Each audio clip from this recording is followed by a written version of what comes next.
Well, well, well. All those people saying that FlyQuest are frauds for getting out of the Swiss stage by not beating an Easter team, what do you have to say about BLG then? Yeah, I would have rather played them to get out too, by all means, but like, hey, a win's a win. We take those. Into the pit! Into the pit! Everyone get in here!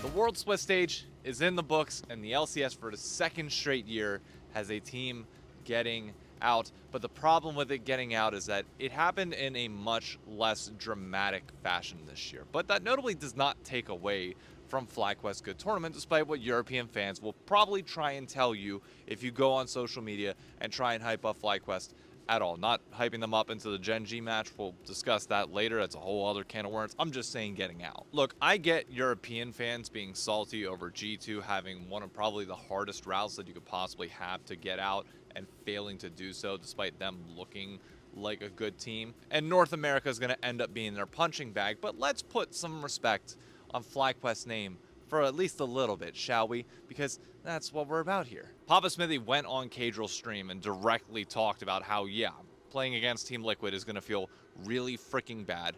Nobody's going to give them the credit that they would deserve for what was otherwise a good tournament. And for the European fans that are sitting here saying, oh, you lucked out. Yeah, we did luck out in that sense, but also we didn't in others because we didn't get the chance to prove ourselves on that front. We wanted to see FlyQuest versus an Eastern team, Team Liquid versus an Eastern team, and I legitimately do believe that we stood a chance at beating Weibo, at beating D plus Kia, but they got to face each other as well and got out. Yet, of course, we're going to be the only ones getting criticism because we're the counterparts to the West. Europe doesn't like us. That's fine.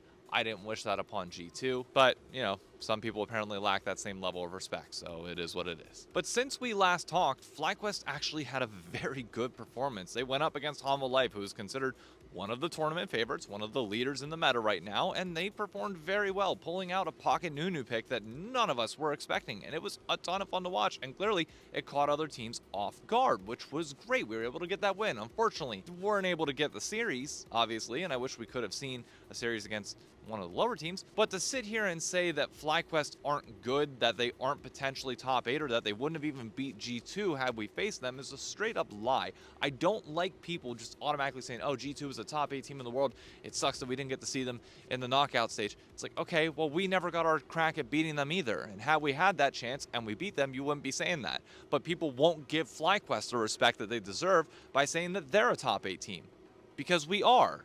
And we played like it, despite not getting the chance to play teams that would clearly show that, at least in the rounds that mattered the most. So to my North American fans, still have pride in both FlyQuest and Team Liquid in their performance so far. Don't let European fans take away what is still going to be a positive moment for us ahead of what is, oh god, I don't want to think about this quarterfinals matchup yet. We'll talk about that last in the video. One of the brightest spots for North America this entire tournament continues to be Massu, and continues to be that throughout the entire year. I fired off a tweet yesterday, which caught a little bit of flack, which in hindsight, I definitely think it's safe to say that he's up there. Is he the greatest uncontested?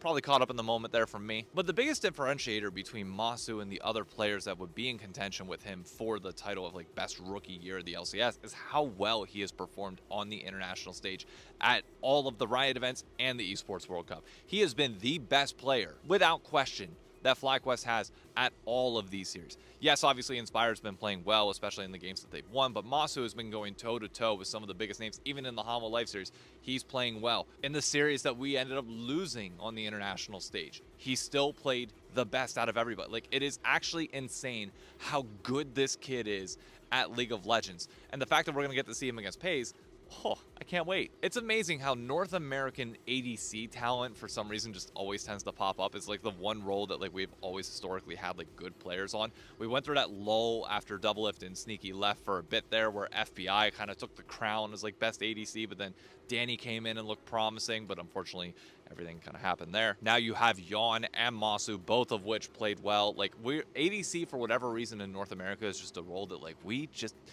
got people for. It's always nice when you have like these young players that you can't wait to see how they develop, because like it's their first and second year respectively. The fact that we're going to get to watch these guys duel it out for such a long period of time is amazing. Speaking of those two against each other, FlyQuest versus Team Liquid in general, FlyQuest winning this now actually ties up the entire series score and map score against the two of them, and it's developing into one of the best rivalries that we have here in North America that I'm glad we got to see it on the international stage to a certain extent in terms of the tiebreaker.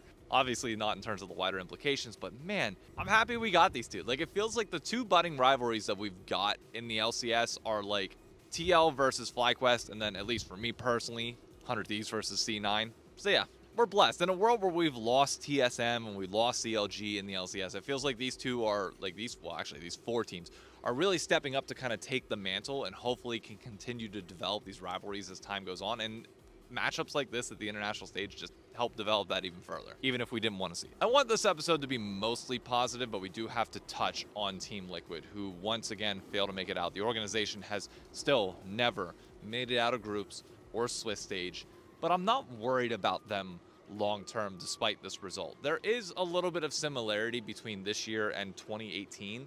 It feels like. No, obviously, like the superstar power of 2018 Team Liquid is like a little bit different, even if TSM was like the clear favorite kind of going into that. Actually, you know what? Now that I think about it, it really mirrors 2018. Team Liquid goes on to win Spring despite TSM being like the heavy favorite in most people's eyes with the Sven Mithy best of the West bot lane. And they go on to underperform so bad that Ole benches himself mid-tournament because he's just mentally collapsing. Same thing for this year. C9's favored to be like the best team. Team Liquid surprises. FlyQuest then also surprises. But when you go to the international stage, they can't put it together. You have these moments where it looks like they might be able to figure it out, but then it just, there was always this mental hurdle with them. And I hate to call out individual players, but it's well known, and there's a reason why this is the conversation all over Reddit right now, or at least Team Liquid's Reddit.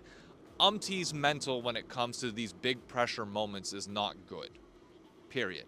And the reason why it's a conversation is because roster mania happens very quickly after Worlds. I'm not in the business of like discussing rumors and everything else like that, but knowing Steve, knowing Team Liquid and how they've operated in the past under these situations, if there is a clear outlier that is going to prevent you from reaching that next level, he is not afraid to replace it.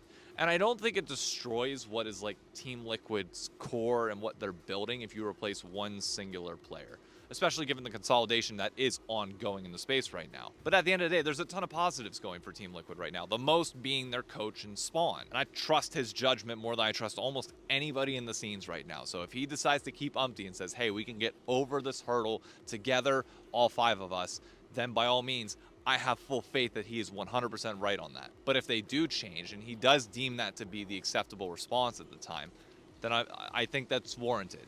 I know there were people saying that like you shouldn't have had expectations, but I just don't like that mentality at all, that you're saying that you shouldn't have expectations on North American teams. Yeah, our expectation for our top teams should be to be able to try and beat the 3 and 4 seeds from China and Korea. The Shy recently had an interview where he said that it's good for North America and the West in general if we have teams that get out of the Swiss stage, because the second it's all 8 teams from the East getting out, Western League is pretty much going to die and start going away because people are going to stop caring, because it's like, okay, we're officially beyond the point of no return. We have to keep growing. So yes, like this doesn't change my view of Team Liquid for the entire year, which is incredibly positive. They won an LCS title for the first time since the Double Lift era, which is massive. They've got a ton of developing pieces, which are going to be great for years to come. They have a budding rivalry with FlyQuest. Like, everything about this is positive. But it is also fair to say that they underperformed expectations at Worlds. They did not look like the team that we thought they would look like come this stage, where they were able to solidly take care of the teams below them and contend with the teams above them. They didn't do that. They struggled against some of the weaker teams, even if they did have moments where they did contend against the top teams. It just, the real kicker of this, again, just goes back to the Swiss draw, which, let's talk about that. There's no way this format remains exactly the same next year. I do like Swiss stage. I think a lot of people are now getting like rose-tinted glasses of like, oh, I like the old group stage.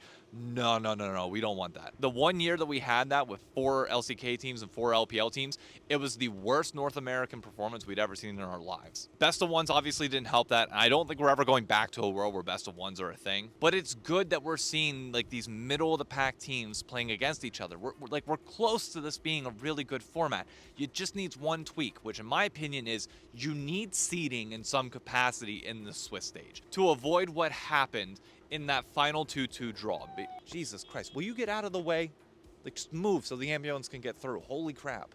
What I think needs to happen for next year is I would like to see every time that there's a draw of 6 teams or more, that you divide it into 2 different pools and pick from there. So what that would do from like this final round, for example, is that based on official world rankings, which will get better as we have more international tournaments and more play against relative teams, so like that ranking will get better. It's not just a one-off thing now. You would have had BLG, G2, and I think probably Weibo as like the top 3. Well, actually, no, now that I think about it, the problem with it this year is that G2 was rated way too high, and because of that, they would have been in that first pool. But at least for now, like, you should have had every Eastern team in like pool 1 and every Western team in pool 2, which would guarantee some randomness to it, but at least it's drawn in a way where the East plays the West, because that's the relative strength of this whole ecosystem right now. So the East is just above the West, no matter what. And it is killing this format. It is killing a lot of hype whenever you are then having the West play the West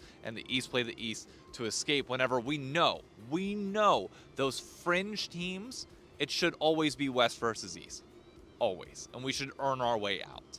But nothing we can do about that for now. We wait until they change the possible format for next year, which, again, I just don't think it's going to remain the same. Final thing is highlighting the match to come next week as Gen G faces off against FlyQuest, and oh god, am I scared. Canyon versus Inspired. I mean, maybe Inspired could step up to that level, but dude, Canyon is just, Canyon's the best jungler in the world right now.